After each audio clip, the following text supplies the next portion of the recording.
cuckold. Fight the patriarchy. Fight the patriarchy. Cuckold, Kyle. Cuckold. And patriarchy. Don't forget the patriarchy bit. My favorite part of this episode. Patriarchy bit. But I did care about the cuckold bit. Fight the power. That's today's episode. Fight the power. We're fighting the power, chat. Fighting the power. I enjoyed the cuckold part. Stick it to the man.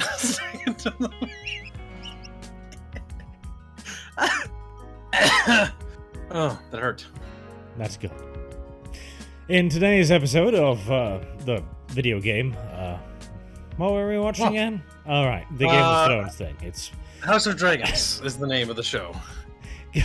I'm semi-joking here, but like, okay, right. So finally, after like 9 episodes, we are at the culmination of the thing that was going to happen, right? King shuffled off the mortal coil, and he left us with a misunderstanding, where he thought he was talking to Princess Rhaemon, and said, Rhaemon, Song of Ice and Fire, your son Aegon, but in reality, he was actually Queen Hightower, who is now like, Aegon? That's the name of my perverted son who enjoys watching children fight to death. With their claws and shit. Oh, he should be king. Like, okay. Alright, very well. Seems reasonable. Yeah, fair enough. Had to happen. We had to have it.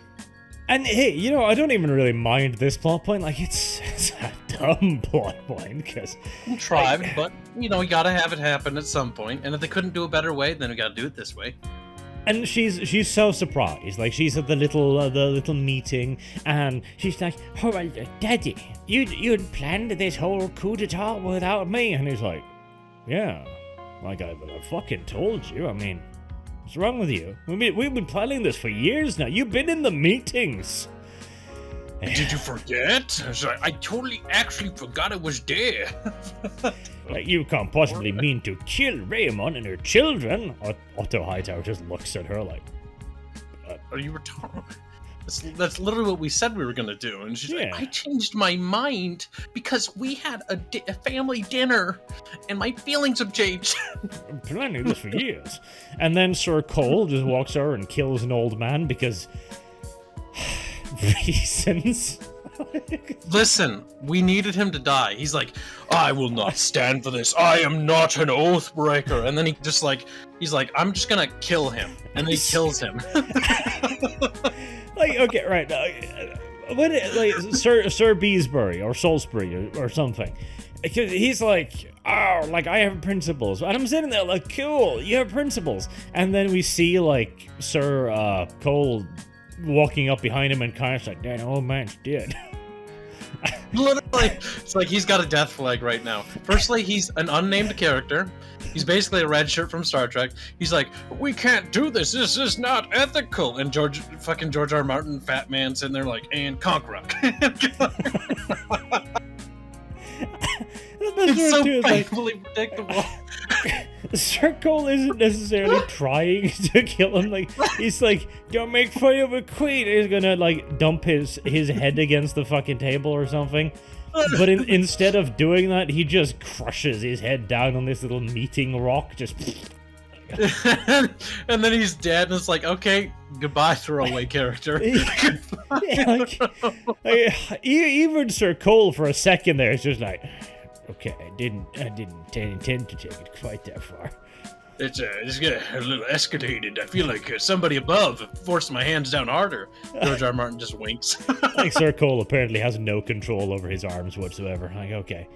I can't believe how many guys that highborns this fucking gold cloak just kills outright and never gets in trouble for. Yeah, this is the second person he's just killed in public with no consequence. Like, there's 5 seconds where Sir other person whose name I know this guy. I swear to Jesus, I've seen him in some other TV show, but I can't put his name and voice and like face together. So, you know, Sir Leader of the White Cloak people.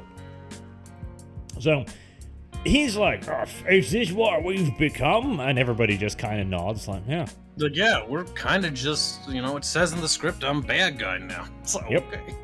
And he points his little stabby sword at Sir Cole and goes like, Sir Cole, this is like the second time you've brutally murdered someone in my presence. Can I arrest you now? And the queen actually says, like, put away your sword, Sir Cole, and he does. And to me, I was thinking, like, okay, well, that's surely his carte blanche for arresting the bitch, right? No, he puts away his sword too and just, takes off his cloak and goes like, you're fucking assholes, all of you. And then walks out. You know what's great about that scene, though, is the commander dude's like, he's tired of these, like, fucking idiot characters, because I am too. He just folds up his cloak and is like, I don't want to be in this. I'm tired of your shit, I'm leaving. And I was like, for the first time forever, I connected with the character as he was leaving the screen. I was like, wow, I want to be like you. I want to be like you and leave the show. Just like, can we go with you? Please, take me with you. Please. Like, yes, I too would like to leave. See, okay. I quite like some of the Gold Cloak characters because they apparently have at least some, backbones. There's also Sir Scandinavian, who tries to save Princess, what's her name, of Driftmark, and fucks it up because he loses her in a crowd of like 15 people. And he never thought to hold on to her or anything, or to just, push through the crowd or nothing. He's just like, wow, Princess! I'm a tough, warrior bro. But he's like, a minute, two fucking old men push him, he's like, ooh. Yep, the moment two peasants get in the way, he's like, oh, I'm sorry, it's hopeless. You're gonna have to be carried along with the horde, I'm afraid. Alright, but okay, no, enough joking. God damn it, joking. Oh god. It's hard. God, we haven't even gotten to the best part. Okay, so briefly, yeah. King dead, and plot on the way. Now, my complaint with this is, plot hasn't actually been established. Like, we know they have a plot. Like, Otto Hightower from the very beginning has pretty much been like, yes, plot, plot, plot, plot, plot. But we haven't seen any of it, like, does he own the guards in the Red Keep? Like, whose loyalty are they? What about the Gold Cloaks? What about the King's Guard? What about the various houses? What kind of preparations have you been making? What nobles are on your side? Like, what is the web you've spun? And, it doesn't really show us this. They really don't, and this is the biggest disappointment part, because, I'm not a big fan of the original Game of Thrones show, but the original Game of Thrones show, Our Time We're Talking, and it does it way, way, way, way, way better than this, because they establish, okay, do we have the soldiers on our side, or the Mason guilds on our side, to quote what you said earlier to me, literally 5 minutes before we started, and that is so much better there, because here it happens, and the big thing is they round up a bunch of random-ass nobles, aka red shirts, and, they're like, all right, who's gonna swear fealty to the king? And they all look at each other like, ooh. And they just start kneeling slowly, and some don't, and it's like, well, you're gonna die because you didn't kneel. Yep. There you go. That was the plot. Okay. I mean, it is a plot. That means those houses are going to fight against them. Also, putting a house lord at sword's length and telling them to swear fealty doesn't mean jack shit. Because you've made them swear fealty under sword arm, they're gonna just go back to their houses and be like, fuck this guy. Fuck this guy. He's literally alienated every possible person. Every one of them would realistically turn on him. As soon as they leave, because eventually they will. It is not necessarily the most competent of plots, I will say, but at least, the plot's underway, stuff is happening, Aegon's gonna be king, and it turns out that Aegon's a piece of shit. I'm just like, oh my god, you don't say, in a show like this? Game of Thrones having another Joffrey-like character where he's just kind of got an ego and is a little bit fucked up? No, that's not possible. We wouldn't recycle the same characters, Arch. Get out. We're reintroduced to Daemon's previous, literally, whore, who's now, super spy, which, alright, okay, and she's like, no, she has, a stupid accent, which I can't replicate. He's like, Lord Hand, you must take care of the child prostitution and child fighting rings in the city, because it's kind of awful. And I'm like, yeah. And she trusts him, and he burns down her house immediately thereafter, because, fuck you, I guess. Yeah, they don't really establish whose house actually burned down. I'm not really sure. I think it's hers. Pretty sure it's her house. It looked like her house. We've seen it twice, so, She's like, remember to help the children. And he's like, okay, I'll help the children and I'll never forget this. As he like stares at her like, his eyes literally saying, I'm going to kill you. And she's like, okay, I guess I trust him. It's like, all right. Thank you, the children are saved. No. Fucking Christ. And the best part, like the best part of this entire show, frankly, and the reason for the thumbnail. No, please, no. We can talk. They can say that to the end. That's terrible. I don't want to talk about that. No. Okay, it is actually great. So the queen is back in her room, and creepy crippled guy is just like shuffle step. I have secrets, my queen, but I need recompense. And the queen like takes off her slippers and puts her feet on the table. And already I'm like, warning bells are ringing. And he's like staring like, yes, and yes. I'll tell you more, but you need to remove your socks. And then she removes her socks, and it's just the cringiest. Yep. Puts a little feetsies on the table, and he just starts jerking off. Like he puts his hand underneath his robe, all stealth mode, like she'll never get what's going here. I actually got out of my chair, stood up, and stood back from the screen because the cringe was so bad. Like, I needed distance from the screen. And then he starts fucking jerking off to it. And she looks away and she's like, goddamn patriarchy. He's trying to be all subtle-like about it, which I love. He's trying to not, like, show he's jerking off, but he's like, it's like, stop, dude. Okay, like, I've got, like, some subtitle, blah, blah, some subtitle things on, because we're talking occasionally, so I want to keep, up with the dialogue while this is happening. And there's literally a part where the subtitle just goes like, Lars breathes heavily. He's like, he's really into it, dude. Like he's blue balling it hard. Like he needs to fucking get some pressure off. I was like, oh god, I get it. Like it's Game of Thrones, everyone's gotta have some kind of deviant fucking fetish. Everybody's gotta be bad, and like, oh yeah, I get it, but geez. Normal. It gets a little on the. This one was on the nose though, like more than usual. It feels like parody at this point, honestly. I mean, at least it was funny. Like, besides the cringe factor, like, oh god, I don't know if I've ever seen a more cringy scene in my entire life. Like, Rings of Power was bad, but I mean, I think this might be cringe of the year, at least as far as scenes wise.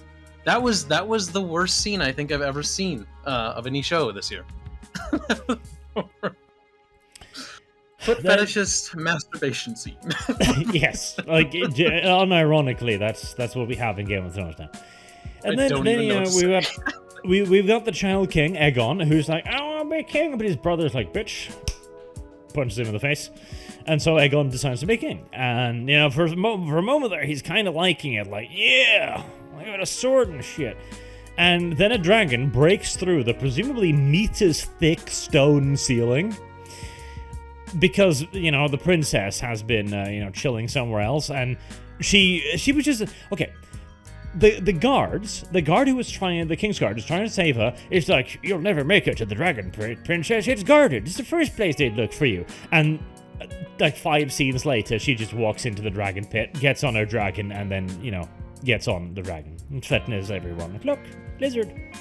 She breaks into the coronation, killing hundreds of people, and the hundreds of peasants are trampled to death, right? Yes. And then it's like, and this is the most exciting scene, because actually, for once, Arch and I were like, because we were episode was hard. It was very boring.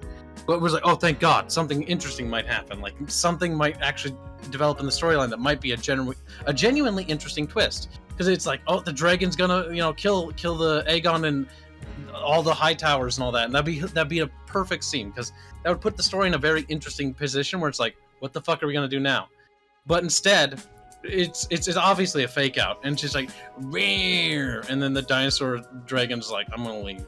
And then she leaves. The dragon has itself a rule, because she can't kill them, because earlier on they had a little girl bonding moment, and she's like, oh, you're far wiser than I thought you were, because she tried to bribe her. Wisdom. I mean, it was a pretty good girl boss moment. You know, they talked about how men are holding them back. Men are holding them back, yeah. And how she's like, you never thought that you should be the queen because men. And then you're like, okay, men. Fight the patriarchy. I mean, that's the core themes of this show, is anti-male, anti-masculinity. Which is kind of consistent, so I mean, that's good, right? You know, consistency is a good trait of any good show, right? Absolutely. You know, very, Just, very you know, beneficial. rubbing that salt in that wound for those fucking little soy boys. I hope it stings. And then she gets on Lizard, and she flies away, and there you go, and that's the episode. Like, I have nothing more to add. Yeah, it was kind of it. It was very. It felt like this episode was like, oh, this is like the culmination of like the big like coup d'etat that we've been building towards. That I keep forgetting was actually kind of happening, and then it happens, and you're like, oh, it happened, and that was it. That was very disappointing. There was a lot of talking as the coup cooed, which was nice, I suppose. Yeah. Yeah, I guess. I mean, I'm looking forward to the next episode where people start killing each other. I hope, like, at least there's a silver lining, right? The show's not that good. It's just not. But at least if they're just killing each other, that's kind of amusing to watch, because, like, oh, look, blood squirted out of them. I mean, we did see random red shirt guy die at the table today, so that was something. We also saw random peasants die, so I guess that means, you know, something. Right? Yeah, and they used the word cuckold, which I approve of as well. Oh yeah, that was another highlight, our chat. Where the fucking the former princess basically accuses the queen, like, your son was the queen accuses her, like, your son was the fucking princess of Driftmark. I'm having a hard time with these stupid ass names. She's like, your son was a cuckold, and Rhaenyra was bad and stuff, and she's like, oh, you called my son a cuckold, that hurt my feelings. That was quite funny. And now we have war. Good. Thank God. I am looking forward to whatever happens next, frankly, because plotting is clearly not this show's strong point. So I'm hoping action scenes with enormous lizards is.